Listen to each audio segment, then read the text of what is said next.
सालों बाद वही महल फिर से खुला। इस बार वहां कोई राजा नहीं, बल्कि इतिहास की शोध करने वाली एक लड़की अनाया आई।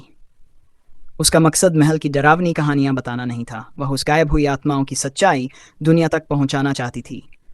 वो उस बंद कमरे तक पहुंची, वही कमरा जहां खाली फ्रेम टंगा था, लेकिन इस बार शीशा गायब था। सिर्फ दीवार पर एक हल्की सी छाप, मानो कोई था, पर अब नहीं। अनाया को एक टूटी हुई डायरी मिली। डायरी में लिखा था, ओपन कोट, अधूरी कहानियां कभी मरती नहीं जब तक कोई उन्हें सुनने वाला मौजूद हो, क्लोज कोट।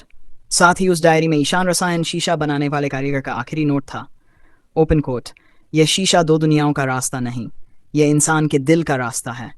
जो सच से भागेगा वो कैद होगा, जो सच को स्वीकार करेगा वो आज़ाद होगा।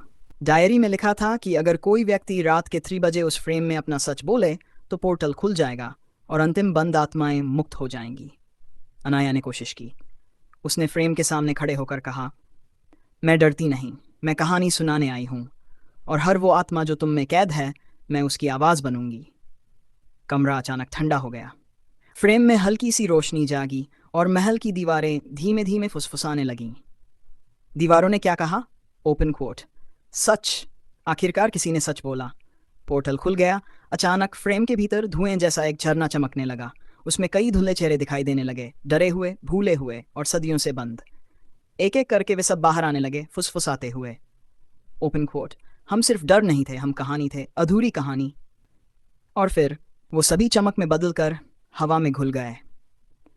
उनकी आवाज़ों ने बस इतना कहा, ओपन कोट, धन्यवाद, हमें सुना दिया। शीशा नहीं लौटा, वो हमेशा के लिए मिट गया, लेकिन फ्रेम रह गया।